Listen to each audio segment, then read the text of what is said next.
Welcome to Stoa. My name is Caleb Ontiveros. Today I am talking with Donald Robertson.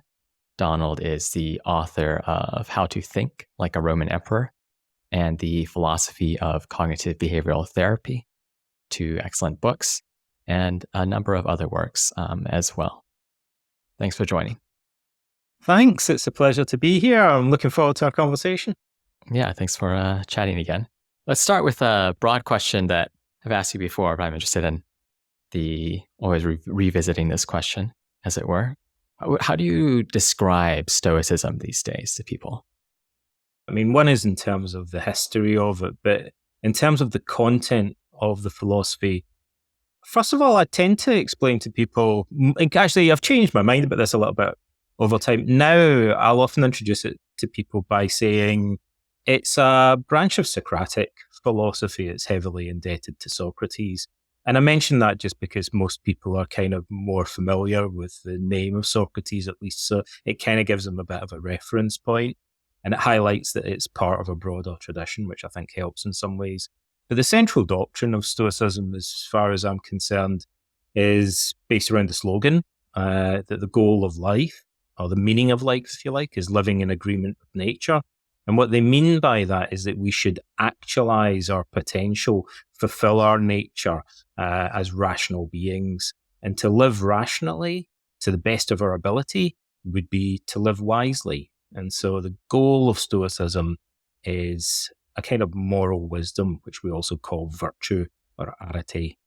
And then I'd add to that Stoicism is an ethical doctrine, but it has a really important and really obvious psychological consequence.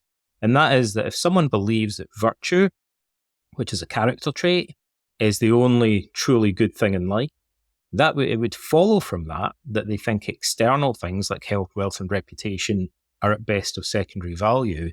And it would mean that they would be less perturbed if they were denied those things. So they would have a kind of psychological resilience, and Stoicism is known, therefore, for being associated with psychological resilience. And how is Stoicism Socratic? How did they use Socrates' method and as a figure? How is he inspirational to the Stoics? Well, first of all, I think I would say that there's something kind of lacking in the text that we have. This is an interesting point to raise because it opens up a bit of a can of worms, which is how much do we know about Stoicism? Probably we have roughly 1% of the original Stoic texts surviving today. And most of what we have comes from late Stoics, from the Roman imperial period. We just have fragments really from the founders of Stoicism. And I think, we get a pretty good idea about the central doctrines of Stoicism, because although we've only got a tiny fraction of the literature, it's pretty emphatic. It's pretty clear about what the central doctrines are. So it's not necessarily the case that we're confused about that.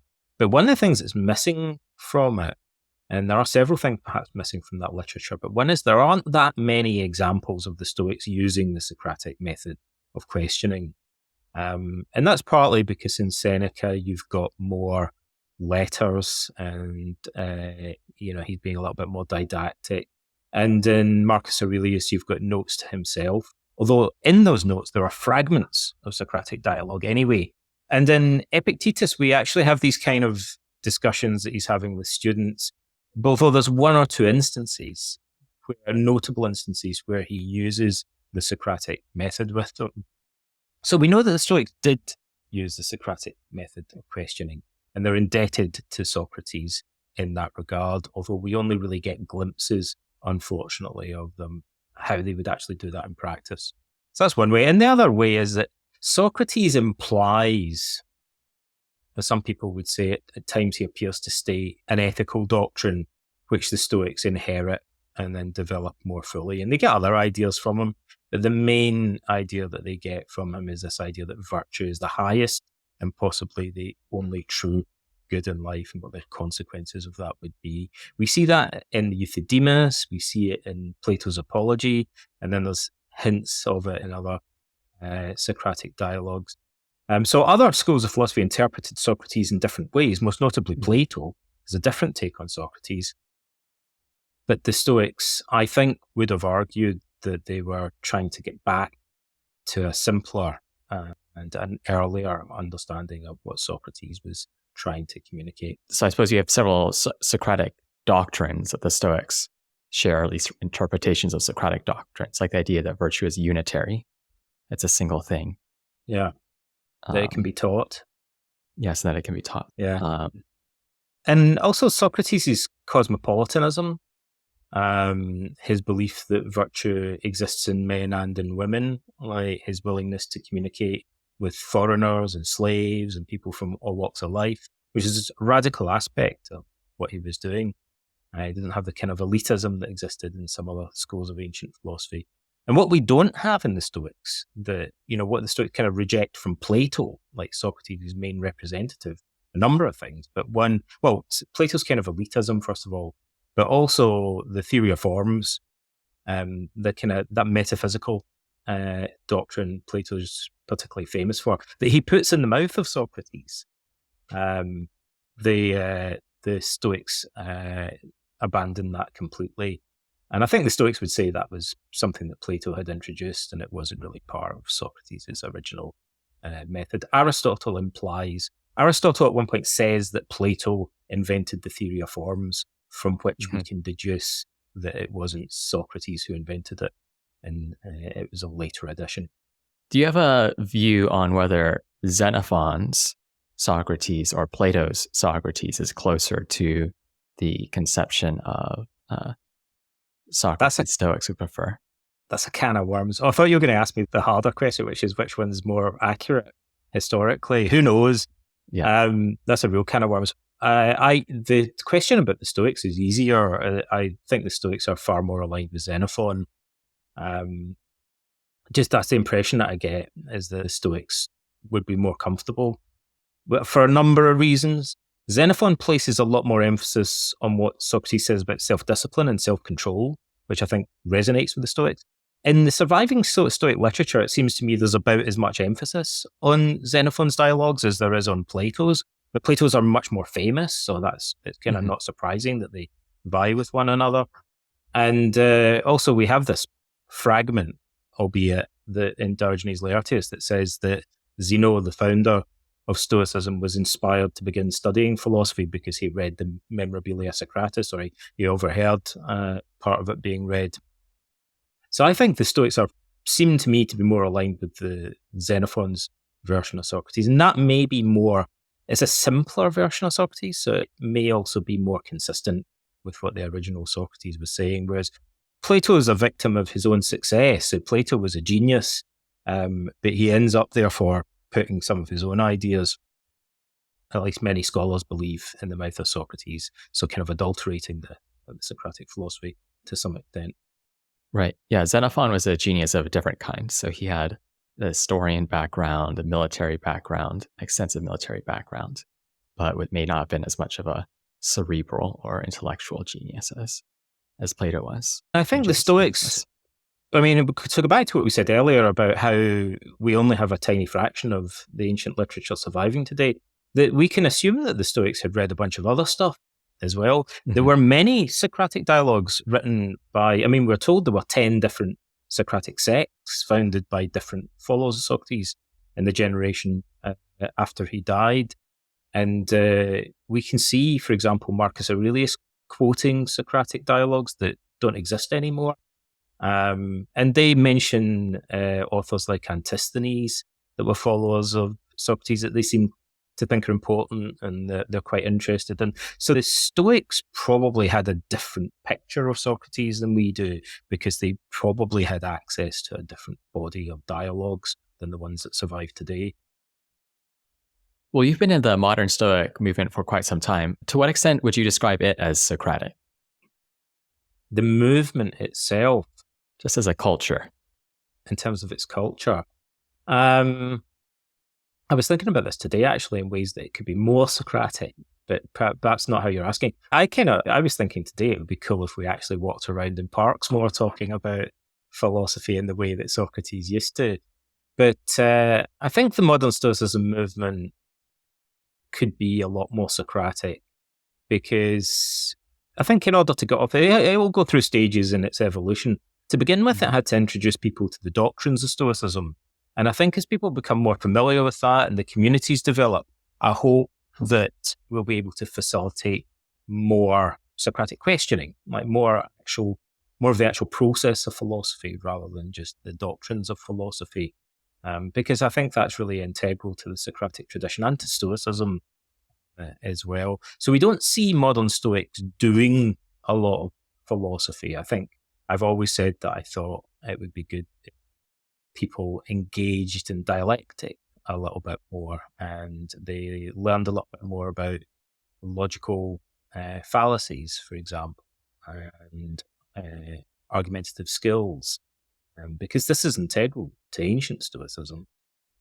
So the process is missing a little bit, but I'm hopeful that evolve over time. And just to zoom into that, how would you sort of add some details or flesh out what that process would look like for people who are maybe not so familiar with dialectic? I think very simply, Socrates thought it was problematic for people to learn philosophical doctrines that are kind of prepackaged, or particularly if they're written down in books.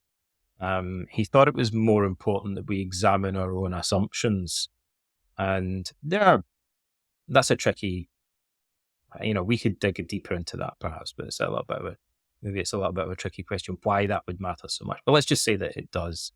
Intuitively we might think, okay, it matters that we actually learn how to think and learn how to question ourselves. It has a kind of therapeutic value rather than just kind of memorizing doctrines and things like that. Well, to do that, normally we do that by talking to other people, right? So to some extent, even if you do a degree in philosophy today, it's very different from the way that philosophy was done in ancient Greece. But you do sit in seminar rooms and question each other. Like somebody will say, hey, maybe this is what justice looks like. And someone else will say, hang on a minute. Like, how does that fit with this example? Or doesn't it contradict something that you said earlier? So at a very superficial level, you can say, look, when we talk to other people about ideas and we engage in philosophy, we're allowing them to kind of pick holes in what we've said and expose contradictions. And that's really this, in the simplest possible terms, the essence of the Socratic method. But Socrates also used his method in solitude. In fact, Epictetus tells us that Socrates used to keep written notes where he would practice question himself in a kind of self-help journal, if you like. So what it would look like today, I think it's easier to learn those skills if we're talking to other people. And then we can continue to use them in solitude. It's hard to learn them if we're only ever doing it in solitude because we have blind spots for our own assumptions and errors of reasoning. And it tends to be easier for other people to highlight those and point them out to us. And that's actually something that's stressed in one of the texts that we have surviving by Galen, which is called On the Diagnosis and Cure of the Soul's Passions. So Galen talks about how we tend to have blind spots that we need help addressing from other people. And I think that's one of the benefits of talking to other people about philosophy. But in the Socratic tradition, we'd be talking, in modern academic philosophy, we tend to talk about kind of abstract things and, metaphysics and stuff like that. But in the Socratic tradition, it would be really much more personal. It would be about how we conceive what's to our advantage in life, how we understand the nature of wisdom as it applies to our own lives, how we understand what's good and bad with regard to the goal of life and things like that. So it has a more obviously therapeutic orientation in Socrates and in the Stoics. That's right. Yeah, Socratic dialogues always begin with some concrete social situation, whether it's a dinner party with a variety of different friends kind of get along, or a man bringing his father to court, whatever it is. It's not like a seminar room where you start with some abstract question. It's already embedded in the social context, as it were. And so it's funny because when we started doing modern Stoicism, this is often how movements evolve or kind of original things evolve. We've kind of gone through stages. For the first few years, we got more pushback in some ways from academics So initially what I noticed was academic philosophers gave us a bit of pushback because they said, you guys are interpreting the Stoics in relation to modern psychotherapy and self-help, and you're kind of projecting stuff into it that doesn't really exist there. And I always thought when they said that, it showed a kind of ignorance, a surprising ignorance of the prevalence of what I would call the medical metaphor or therapeutic metaphor in classical literature. It's quite prominent, actually, in Plato's Socratic dialogues, for instance. And it's pretty explicit in the Stoic writings as well. They definitely, the Stoics wrote entire books called On Therapeutics and things like that. And for example, Galen's On the Diagnosis and Cure of the Soul's Passions is pretty explicitly like a therapeutic text. So I think they underestimated how much that already existed in the classics. But that's changed now. No one argues about that anymore. It is funny. Sometimes these debates are quite heated and then they just die off. Like now everybody seems to agree that ancient Stoicism had a therapeutic dimension. Yep. And now it's too focused on the therapeutic dimension. Maybe some people think it's maybe too focused. And I actually, funnily enough, I've always argued since the outset, even though my background's in therapy, and I wrote mainly about the therapy, you mentioned the philosophy of CBT, the first book I wrote on Stoicism. And in the introduction to that book, I emphasized that Stoicism is not just a therapy. In fact, it's bigger than a therapy and it does something more fundamental than a therapy. It also addresses our ethical values in a way that normally we can't in the confines of a therapeutic relationship. But sometimes when people talk about Stoicism today, I think what you might be alluding to is they refer to Stoicism as like a life hack or a self-help approach. And some people who are interested in Stoic philosophy see that as a kind of superficial reading of things. Yeah, it does seem like it has a number of useful techniques, but as a philosophy, it doesn't end at those techniques, of course. And what makes it distinct from cognitive behavioral therapy is that there is this opinionated view on what it is to live a good life behind the philosophy that many people find quite valuable. Yeah, and that's something that I really, from the outset, I thought that was what was so important about it, transcended what we can do in therapy, and addressed some of the problems that clients have in therapy, in a sense, at a deeper level. And I guess I should say something I would take for granted is that because it targets our beliefs at a deeper level and at a more general level, it holds out greater hope as a form of emotional resilience building. And I really think that's one of the reasons that modern psychologists and psychotherapists should be particularly interested in Stoicism. So sometimes people say to me, how can you use Stoicism in a consulting room with a client? And I think that's not really, where my focus is on it, funnily enough. It's more on the value that Stoicism would have as a preventative, even from the perspective of cognitive therapy. It's what I see in it more as a wider value as a preventative form of education or training. Yeah, that makes sense. So one question a number of people have sort of started asking themselves is, so we see a resurgence of ancient philosophies like Stoicism. Why aren't there similar resurgences for other Greek and Roman schools like Epicureanism? Do you have a view on this? I've got lots of views on this. It's one of my favorite questions. This is another question that we asked really early on. Actually, I happily admit this is something I got wrong. And I changed my mind about it pretty quickly, though. We started doing Stoic Week in 2012, so Stoic Week was an online event. It still runs every year. About at least 20,000, maybe 25,000 people have done Stoic Week all around the world. We've gathered data from it. So it was started by Christopher Gill, who's Professor Emeritus of Ancient Thought at the University of Exeter.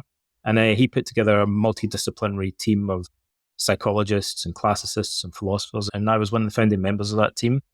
And we got a lot of media coverage in the early years. We were in most of the British newspapers, on BBC Radio and stuff like that. And so Stoicism seemed to kind of explode in popularity, and it grew bigger and bigger every year, and it's still going. And at the beginning, I thought, I used to say, I reckon within a year or two, we'll have Epicurean week. And I remember thinking, I don't think we're going to see Cynic week happening in the same way, but maybe Aristotle week or Plato week. But I thought Epicurean week seems like a kind of an obvious one. And then the years passed and it never happened. And I kind of watched and it seemed obvious to me why it wasn't happening. So first thing would be that none of those other schools of philosophy, I think, are certainly not the Epicureans, although they have really amazing texts, like really interesting texts. Mm-hmm. I don't think any of them really have a book that compares to the Meditations of Marcus Aurelius in terms of the breadth of its appeal. So I underestimated the extent to which we're starting from a base where, like many people, there's something like 1 million people on Facebook say the Meditations is their favorite list. Meditations is their favorite book. And that's not true, say, of Aristotle's Nicomachean Ethics, right? It doesn't have that kind of accessibility. And even the Epicurean text, not that quite as accessible, not quite as popular. So I think that made a big difference. Like loads of people had already read the Meditations. And I do believe that another factor is that Stoicism places a lot of emphasis on forming communities, and the Stoa symbolizes, in a sense, this kind of intellectual community, and on social virtue, funnily enough. I know many people are interested in Stoicism, ignore that aspect or downplay it, but it's a central aspect of ancient Stoicism. And the Epicureans have a more ambivalent attitude towards social virtue and the idea of community. The Stoics, a simple way of putting it, right? The Stoics returned to the agora to do philosophy out in public, in the marketplace, outside the ivory towers of academia. The Epicureans did philosophy in a private walled garden outside the city. Like it was more among a close circle of friends. So Stoicism had always been more about public engagement, if you like. It's integral to the whole tradition. And it has that in common with Socrates, actually. But the Platonists and the Aristotelians also were kind of a little bit more exclusive. They were a little bit more ivory tower in their approach. And I think another difference that should have been obvious to me, but maybe I didn't, funnily enough, see how significant it was at first, is that Stoicism is the inspiration for modern cognitive behavioral therapy.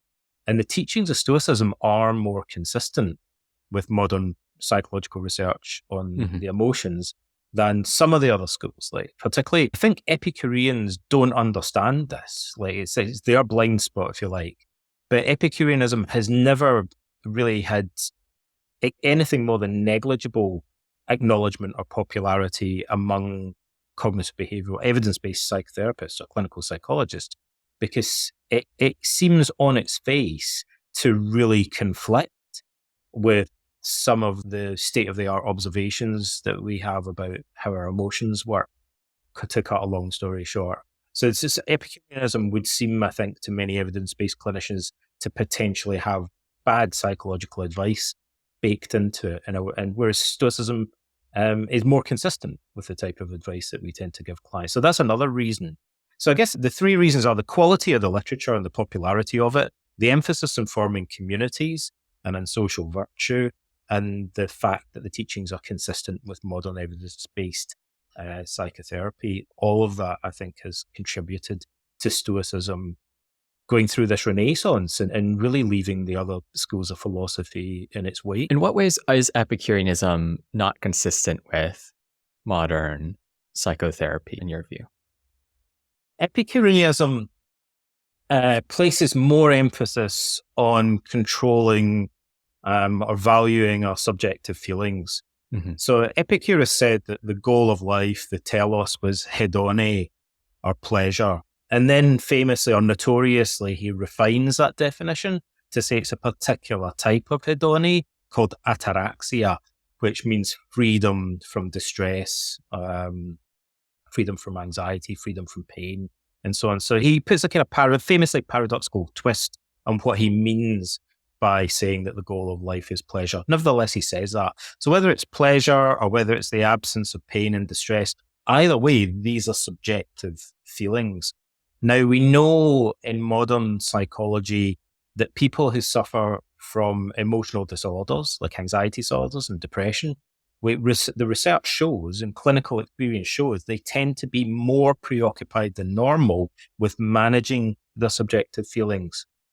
And so being overly preoccupied with trying to control those feelings, there are many converging pieces of research that show that's problematic.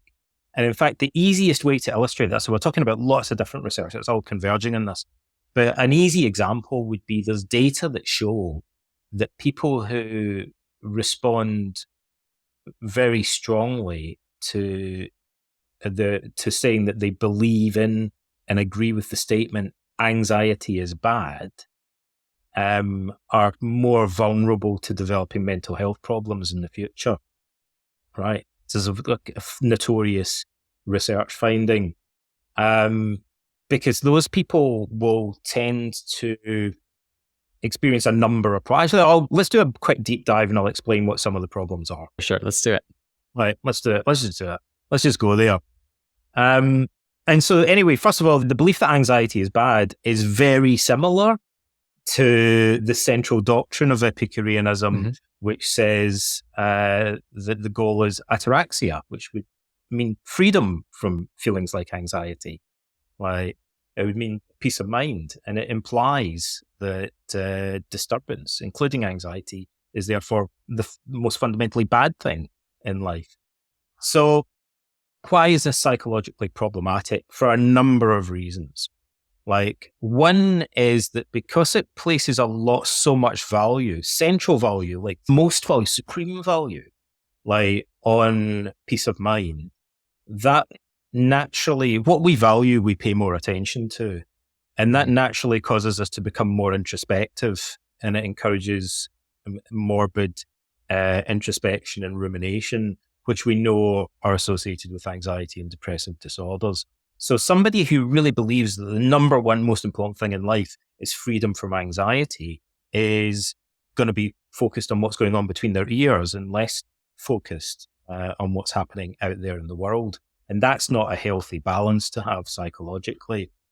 We also know that when people place a lot of negative value on subjective feelings, they usually amplify those feelings. So someone who really strongly believes that anxiety is bad they see anxiety as a threat. They see it as dangerous or shameful, for example. So they'll usually focus so much attention on it that they cause those feelings to dominate their attention, and they kind of magnify, like putting them under a magnifying glass, if you like. They amplify the feelings by paying more attention to them. And we also know that those type of people will tend to be more motivated generally to use emotional coping strategies that tend to backfire. So someone who really believes that peace of mind is all important and anxiety is really bad will usually try and suppress feelings or force themselves to relax. And those strategies we know often backfire. There's a rebound effect. Often when there's mixed research on this, but typically the research indicates that if you ask people to try and eliminate unpleasant feelings or thoughts by forcing them out of their mind, they'll cause them to become more frequent in the days that follow. And that they'll also, like I said, kind of amplify them. They'll do something that we call elaborating an idea as well. So say you have an anxiety-provoking thought that pops into your head, and then you think, I need to get rid of that because I need to maintain my peace of mind.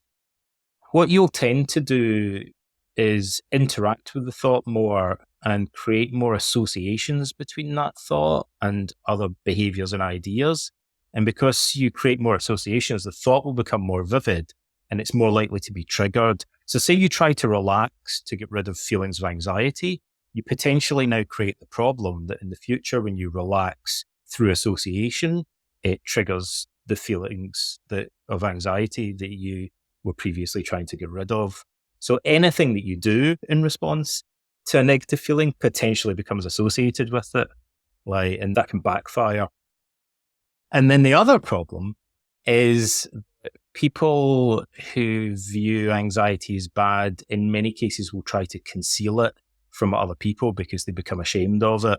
Mm-hmm. And what the research shows is that those individuals often avoid seeking emotional support from family members or doctors or psychotherapists.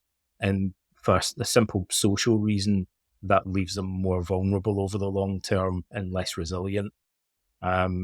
So some of those traits, ironically, this kind of toxic, kind of suppressive attitude, to some extent is associated with a trait that modern psychologists call Stoicism, but lowercase s. So we have a number of research tools that are used to measure lowercase Stoicism. And so we'd ask people questions about, whether they should try to get rid of feelings of anxiety, or, whether anxiety is something they should be ashamed of, or they should keep it to themselves. They should try to prevent other people from being able to see it and stuff like that. So that's kind of what we mean by lowercase Stoicism. It means having a stiff lip. And we know from a number of different studies that people that score high on lowercase Stoicism, although ironically they think of it as something that makes them tough, it actually makes them weaker, because it makes them less resilient and more prone to mental health problems in the future. So this is a good segue into, I guess, one of the fundamental questions about Stoicism today, which is, what's the most common misconception about it? Right. And, so we wandered into that territory by talking about this. The most common misconception about Stoicism is that it's about suppressing your emotions. So if I had to define lowercase Stoicism pretty concisely and technically, I'd say it's a personality trait or coping style that consists in suppressing or concealing unpleasant or embarrassing emotions. Boys don't cry kind of thing. And we know that's unhealthy, whereas capitalist Stoicism has a more nuanced approach to emotion that's the basis for cognitive therapy. So we've got quite a lot of research that suggests that capitalist Stoicism would be good for your emotional health. And yet online, people every day confuse something that's known to be bad for emotional health with something that's known to be good for emotional health. So it would be important for us to try and separate those two things and clarify the difference. Yeah, I think many people would interpret Stoicism to be making a number of different claims, but at least one claim would be that anxiety is bad. But I think on both of our readings, the Stoics don't necessarily think that's true. There are certain judgments associated with anxiety that might be bad, but the feelings themselves or circumstances are not necessarily bad or to be avoided at all. I think if somebody believes that Stoicism is saying that anxiety is bad, I would understand why they would draw that conclusion. And to some extent, it's partly due to the problem of translation from ancient Greek to modern English, and sometimes just kind of traditional misinterpretations or caricatures of the philosophy. But it's something we have to be extremely careful about, because it risks turning good psychological advice into quite kind of toxic or unhealthy, bad psychological advice. Mm-hmm. So the Stoics distinguished between different aspects. So actually, let me take a step back and say, because I think this is so important. I mean, I've worked in many different approaches to self-improvement and psychotherapy, many different types of clients, many different populations over many years, over about 25 years, and there's many things that I could say about psychotherapy and resilience building and stuff like that. So it might surprise people to know that I think one of the most fundamental things that, if we could teach it to kids kind of things, like one of the most basic things would be just that I think most people talk about their emotions using language that's overly simplistic. And that's the root cause of many psychological problems, in my view, personally. So we have what psychologists in the past have sometimes called a lump theory of emotion. So when somebody today talks about anxiety, they talk about anxiety as if it's a thing, like this kind of homogeneous blob of feeling or whatever. They don't distinguish, as you just did, actually. So you went beyond the lump theory already. Most people don't distinguish between the thoughts and the sensations, the physiological components of an emotion, the cognitive components of it, and also how their behavior or action tendencies contribute to an emotion. So you could see emotion, you could see anxiety as a cake that's baked out of many different ingredients. But if we talk about it as if it's just a homogeneous blob, we're at a very primitive level of understanding it in other people, but also in ourselves. We can't really hope to get off the ground.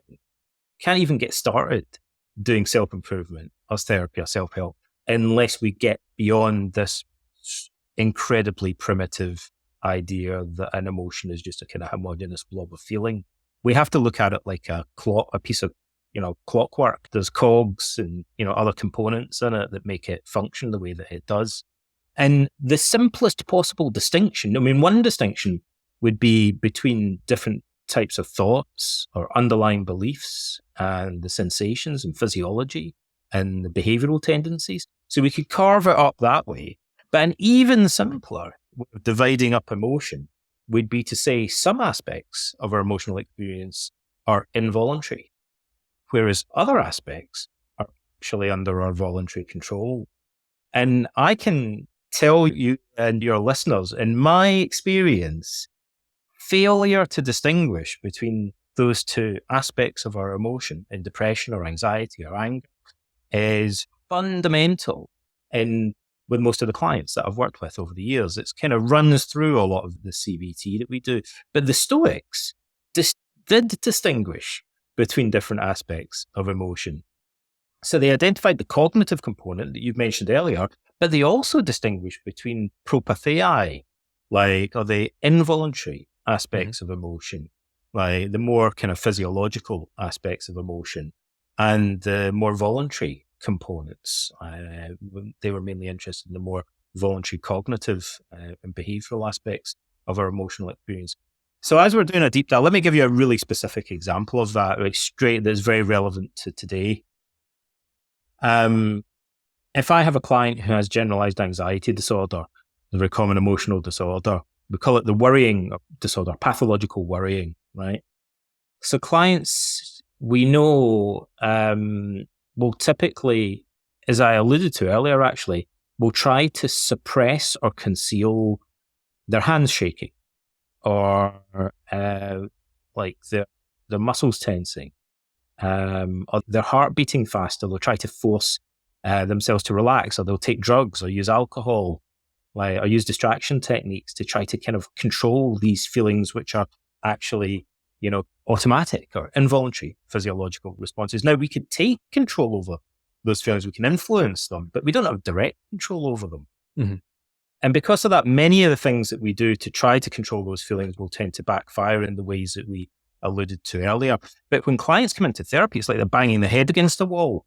Like people with GAD are constantly trying to, very preoccupied with the hands shaking, the heart beating fast, and the feeling of anxiety, like trying to control it, like trying to manage it, try to avoid it. So they're trying too hard to control involuntary components of emotion. And at the same time, they typically neglect to control the voluntary aspects of emotion. And so the simplest example of that, apart from their actual physical behavior, like what they do with their arms and legs, cognitively, the amount of time that you spend ruminating or worrying about the ideas that are triggered by anxiety is one of the main things that maintains generalized anxiety disorder. Mm-hmm. So there's a difference between automatic thoughts and voluntary thinking. Automatic thoughts tend to be fast. They pop into your mind.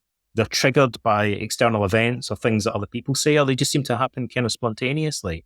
Like you suddenly think of something or you're reminded of something. Voluntary thinking is slower.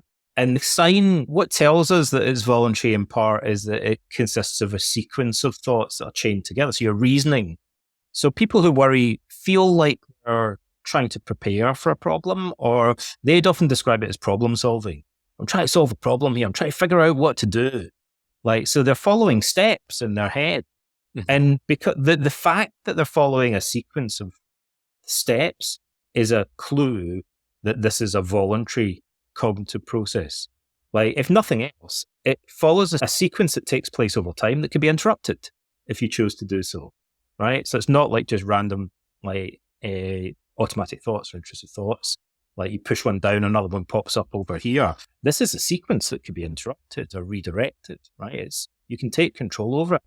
But clients tend not to. And in fact, we've got direct evidence of that, because if you get them to do a questionnaire, I'll just ask them to rate from 0 to 100%, how strongly do you agree with the statement, my worrying is uncontrollable? Most people with GAD will say 100%, like 100% my worrying is uncontrollable. But usually within 15, 20 minutes, you can teach them like to figure out ways of controlling. We know that they typically underestimate how much voluntary control that they have over that aspect of their emotional experience.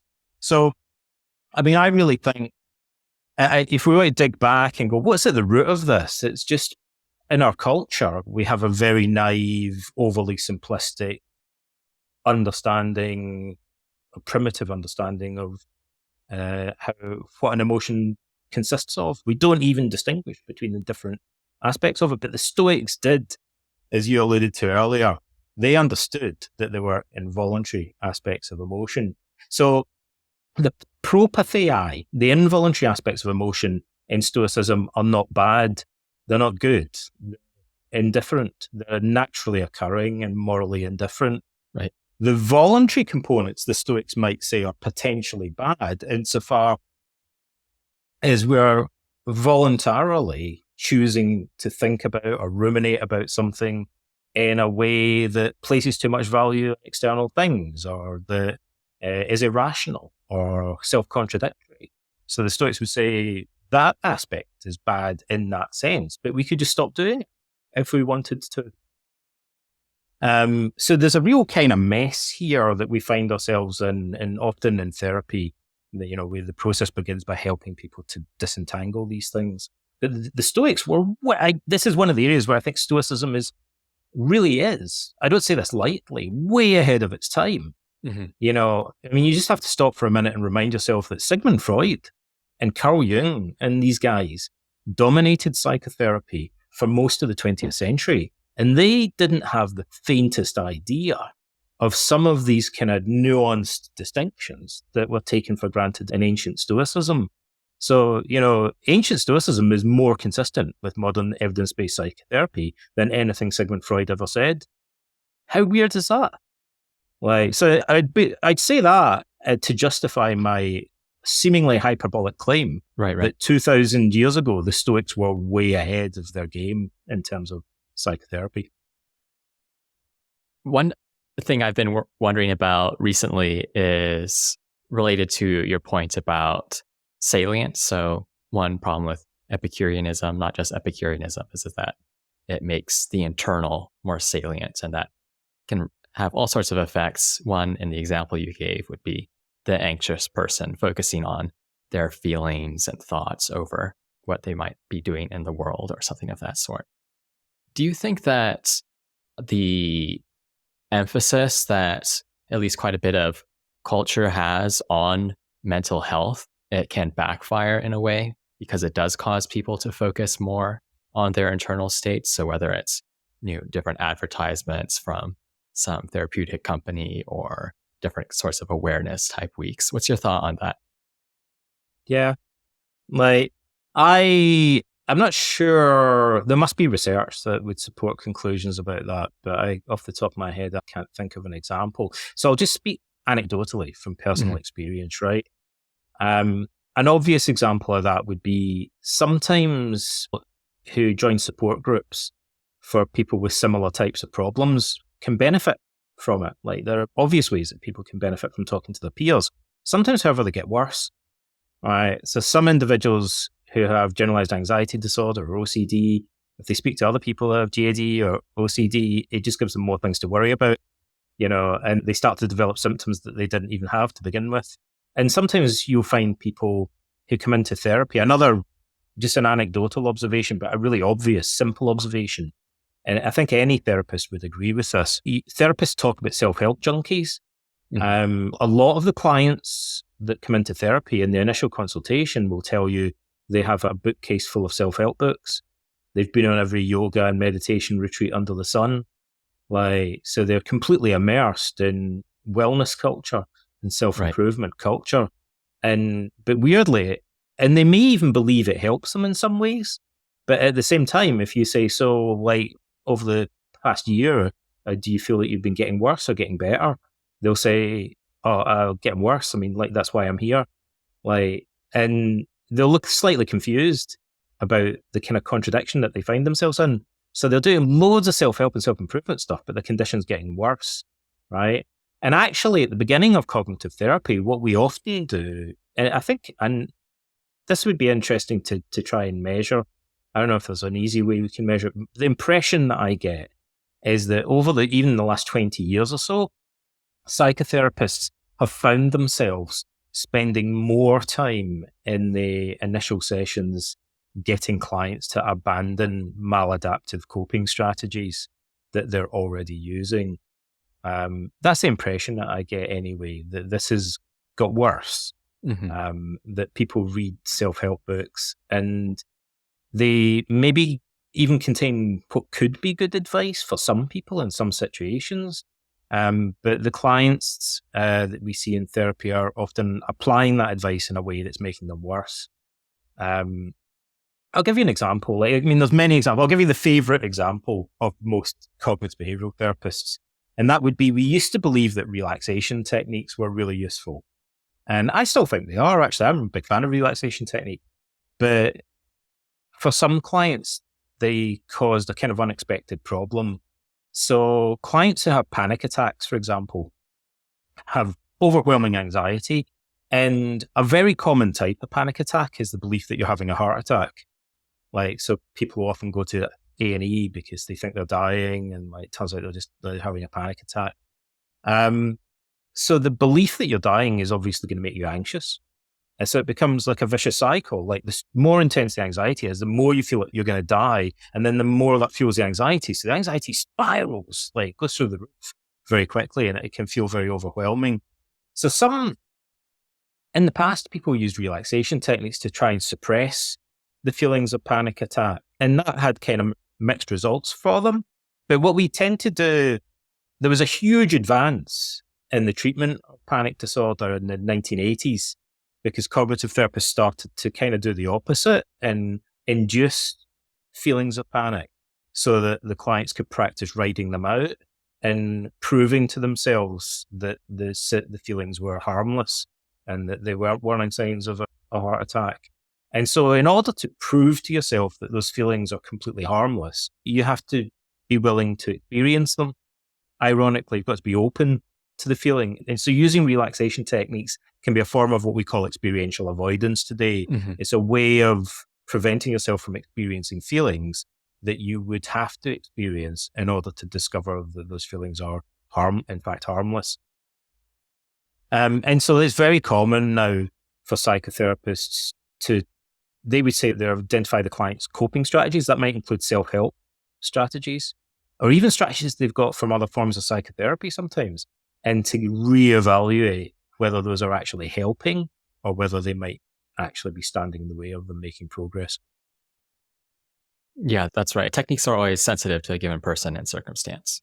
And what technique can be useful for some at some points in their life, or it might have a different kind of effect later on. So one always needs to be careful with that. I think a lot of people who take the self-help junkie route are always looking for that one thing that will make it much, much easier. I'm not sure if that's your impression as well. There's another problem I would identify with the self-help junkie approach. So one is that sometimes people will use strategies in a way that's actually counterproductive in the ways that we've described. Another problem that's more subtle is, suppose that you get advice and techniques that are good. You may nevertheless face the problem of selective thinking. So it might be that you've got some techniques that are really helping you in terms of your anxiety, and strategies that kind of help you with your anxiety. And you do courses and you read books and you listen to podcasts and you're doing loads and loads of self-help. But maybe that's not your problem. Maybe your problem is anger and you lack social skills. and you're doing absolutely zero to address self-improvement in those areas where the real problem is located. So another problem is that self-help might potentially focus us in the wrong direction. And I think that happens a lot. There's very little discourse online about self-improvement that addresses anger. And there are reasons why that would be the case. Because anger is an externalizing emotion. When people get angry, they tend to think everyone else needs therapy except them. So angry people tend not to self-repair for treatment. They're more likely to be referred by a spouse or by an institution. Like if they're in the military, they might be sent for anger management. Or if it's a child in school, they might be sent by their teacher for anger management. Or a prison inmate might be told that they need anger management. But it's very rare for someone to present in therapy voluntarily and say that their main problem is anger. They might come for depression and say they've also got some anger as well. So anger is a massively under-addressed psychological problem in society because of its very nature. And if you allow people to choose their own self-help, angry people will typically choose self-help that focuses on other aspects of their life. And that becomes a kind of diversion from tackling their real problem. And if you want evidence of that, just go online and, look at popular self-help and self-improvement gurus and see how many really angry young men there are following them and commenting on their videos and things like that, and the language that they use and the aggression that they exhibit, and think, you might think to yourself, you guys don't really seem to be improving psychologically. You're getting worse. Although you claim to be doing a lot of self-improvement stuff and reading a lot of self-improvement books. So that's a more subtle problem, because something can seem beneficial, but it may be that focusing on it is preventing us from addressing another area where we have maybe an even deeper problem. Right. It could be a distraction or even an avoidant behavior. In therapy, it's easier because you have a psychotherapist and we can assess you, and we can get you to fill out questionnaires, so we can paint a more rounded picture of somebody's situation and target areas. And very often this therapist might listen to a client, giving them a long story about all the therapy and self-improvement they've been doing. The therapist might think, but there's obviously other stuff here that you haven't done anything to address. That's maybe, the real problem. The presenting problem often isn't the real problem, as we see. Yeah, that's right. Do you have a view on, so I think in the Stoic community, there's a decent amount of evidence that people tend to be happy in your work, at least with Stoic Week and so on. But in the broader scheme of things, in the States at least, it doesn't seem like people have become significantly happier over time, despite there being more therapists available, some amount of economic growth. A very big question, of course, but I'm just curious what some of your thoughts are on, why is mental health at best stable over time, prevalence, despite all these resources? I would say that the evidence suggests that prevalence of mental health problems in countries like America and the UK has increased gradually over time since we began measuring it anyway. And that's it's a complicated question because it raises all sorts of issues about research artifacts, the way that we're measuring it and stuff. There's problems with the way that we classify and measure mental health problems. But nevertheless, famously, the National Institute for Health's prevalence study, which is the main body of research that we use for this in the US, a number of years ago found that something like 52% of Americans had a history of meeting psychiatric diagnoses, having symptoms that would meet psychiatric diagnoses. And the reason that's kind of weird is that psychiatry used to be referred to as a branch of abnormal psychology. But if 52% of the population, as many people noted, have a history of meeting diagnostic criteria, then it's normal. And it would be abnormal never to have had something strange about you if you've never met You're too diagnostic criteria. Yeah, we've crossed the line now, whereas the majority of us have a history of mental health problems. So there might be like reasons for that. Like I say, it raises questions about the way research is conducted. But it does look in some ways as if, in particular, we're facing an epidemic of depression. I mean, my understanding is that social anxiety, a number of mental health problems really do look like they're becoming more prevalent. Just anecdotally, I really get the impression that social anxiety disorder is far more common now than it was in the past. And maybe that's not surprising, like, because of certain changes in society and the way that people live, like people spending more time online and maybe less time socializing face to face and stuff like that would potentially make them more vulnerable to social anxiety issues. But it's long been observed that they were facing a kind of epidemic of clinical depression as well. And that's been a concern, for instance, in the UK with the British government. It was one of the motivations for what they call the IAP programme in the UK. The government poured a lot of money into research on introducing a whole army of clinicians to do CBT to address depression. Why is that happening? That's a hard question to answer, but just for the sake of putting something out there to get a conversation going, one of the leading evidence-based treatments for depression is a thing called behavioral activation. Now, we used to believe that if someone was depressed, what you should do is get them to brainstorm a list of things that they find pleasurable and have them schedule doing more of those things. So make time in their daily routine to do more activities they find pleasurable. If that sounds a little bit odd at first, it's obvious if you speak to people and assess people with clinical depression. Like if you say, hey, can you list all the things that you, over the years, that you found most enjoyable in life? And then you say, hey, how many of those things have you done over the past week? Most clinically depressed clients will say, well, like none of them.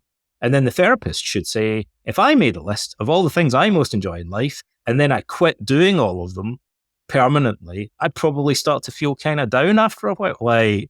So, there's an obvious sense in which their way of behaving, their way of coping could be contributing to depression. So it used to be believed, though, that we should identify pleasurable activities in part of the treatment. But now we know that it's more about meaningful activities, valued activities.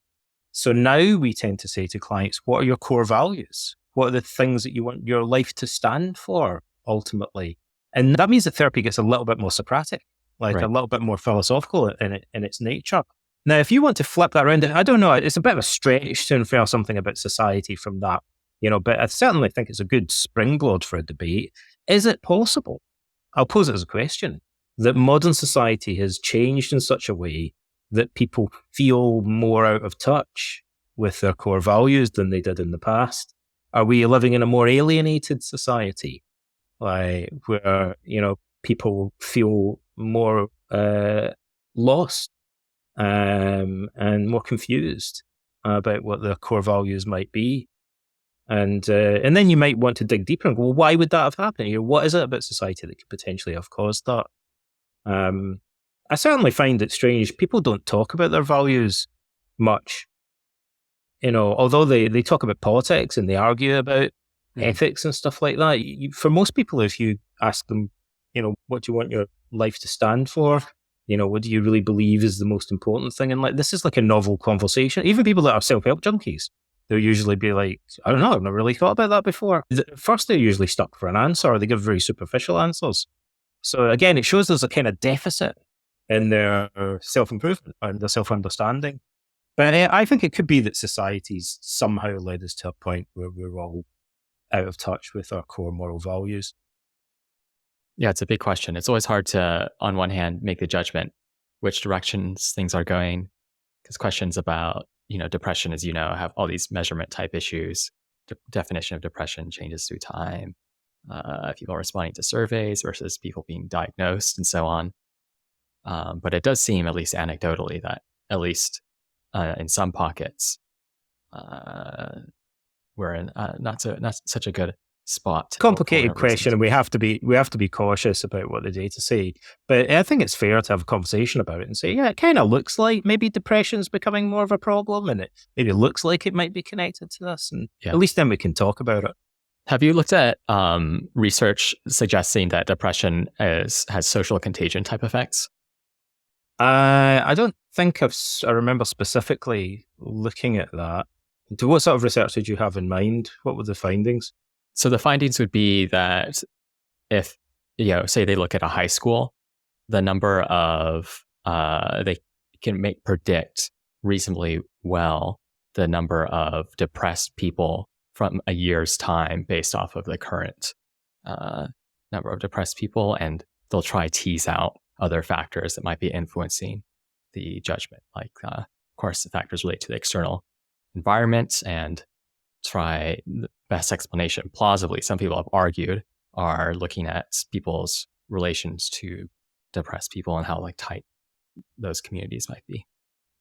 I guess this is just again an anecdotal observation from clinical practice, but I think many clinicians would say, I think there's some research that would support this indirectly as well, that depression is one of the psychological conditions that often puts, or overall puts more strain on relationships.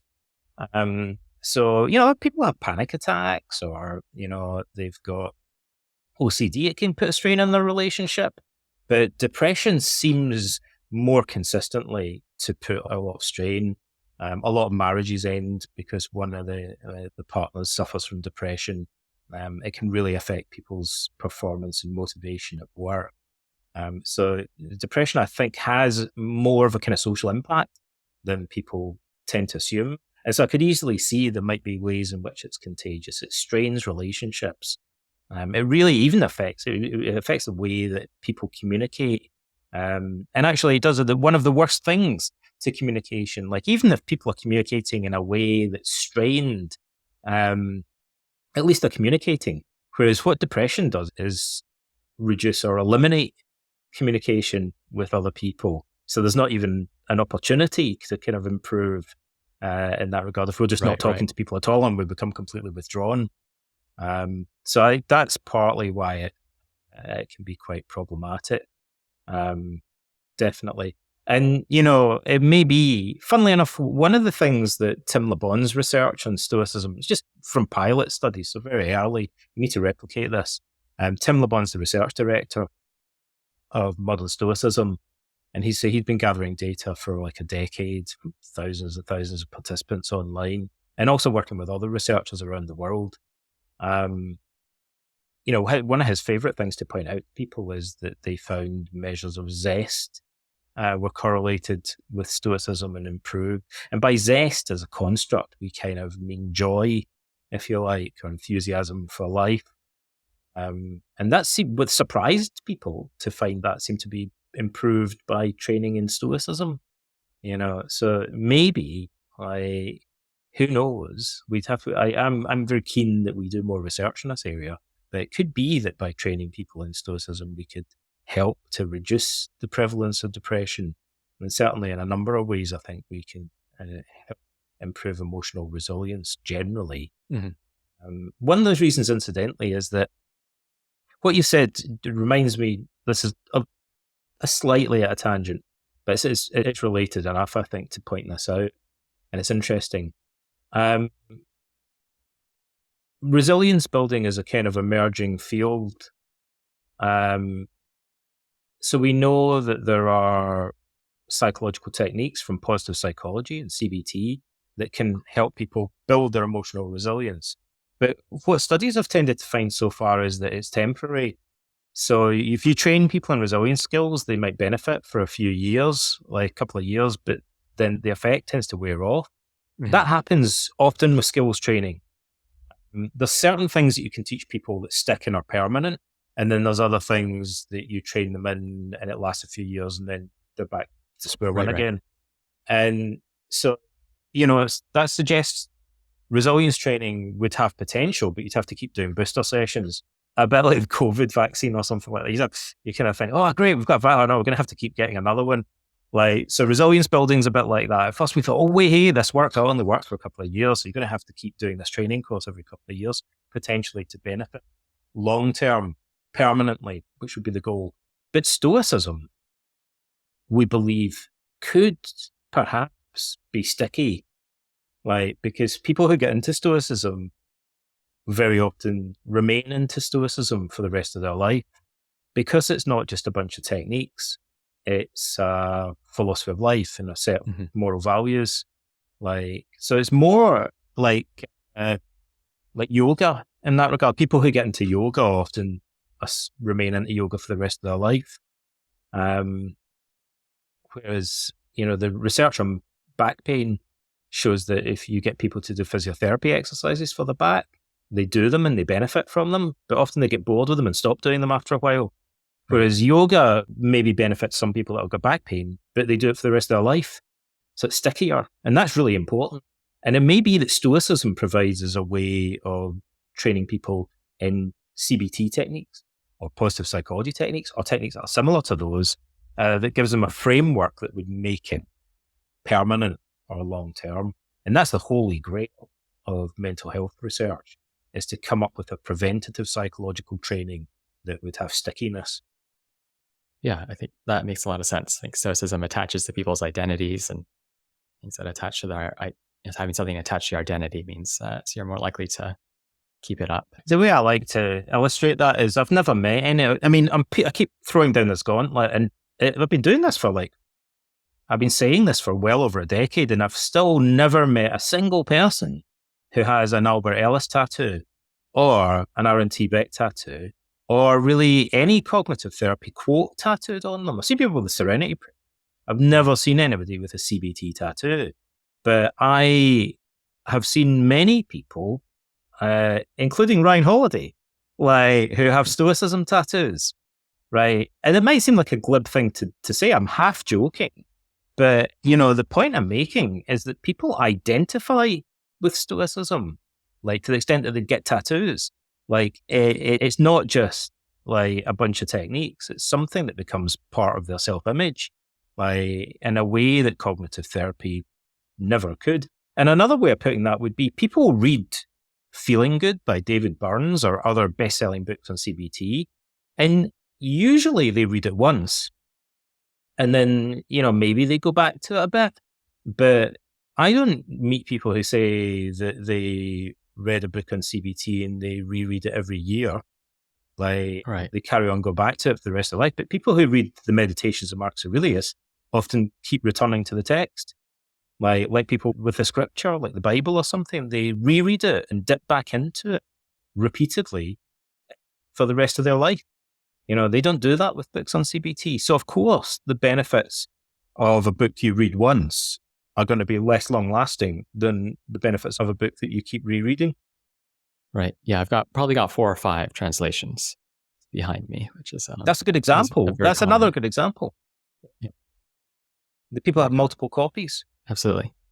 Excellent. Well, is there anything else you'd like to add, Donald? About Stoicism? I guess in general. Life in general. I think if people want to get into Stoicism, a good resource, apart from your own, is that they may want to check out the Modern Stoicism non-profit organization. It's a philanthropic non-profit organization. It's been around for a long time, since the kind of beginning or the early days of the Modern Stoicism revival, if you like. And we run Stoicon, the conference, every year. And there are many other conferences around the world. The Stoic Week every year. And lots of other resources, like on the website, and events that people can get involved with if they, it's a sign of Stoicism evolving as a community and around the world. So that's something that I'd point people towards if they're interested. And also, I should mention my own. I'm one of the founding members of the Modern Stoicism organization, but I'm also the founder and the president of a non-profit in Greece called the Plato's Academy Centre. And the goal of that organization, its main goal, is to raise funds to build a conference centre at the original location of Plato's Academy in Athens. Not on top of it, but beside it. Right. So adjacent to it. Don't worry. I'm not going to... beside it. It's a poorer suburb of Athens. So there's lots of derelict buildings and office blocks and things like that. We think there should be a conference centre there so people could come and practice the Socratic method and do philosophy and read Xenophon and Plato and stuff like that there. And we've run some events there already. We had a big event there last year, and we got a lot of support from the Greek government. The mayor of Athens was there.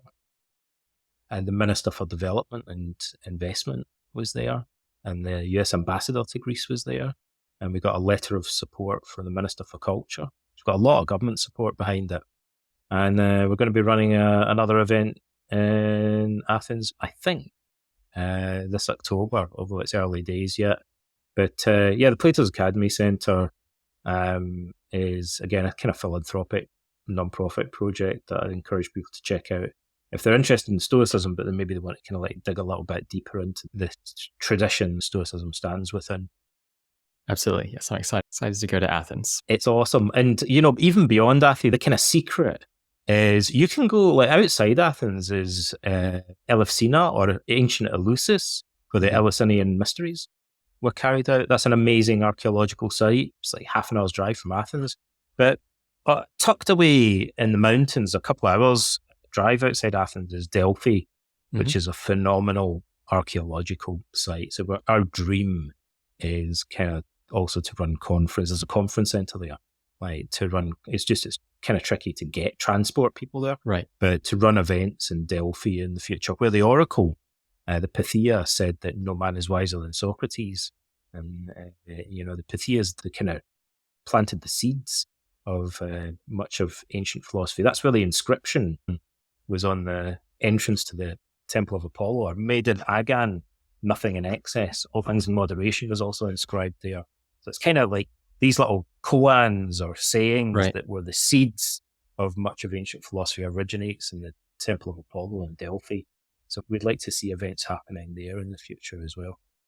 Yeah, the ruins of Delphi are beautiful, and there's a nearby town called Arakova, which I'm sure that's right. You've been to, and it's a very beautiful spot. Excellent. Well, thanks so much for coming on. Always good to talk to you. Been a pleasure. Thanks very much.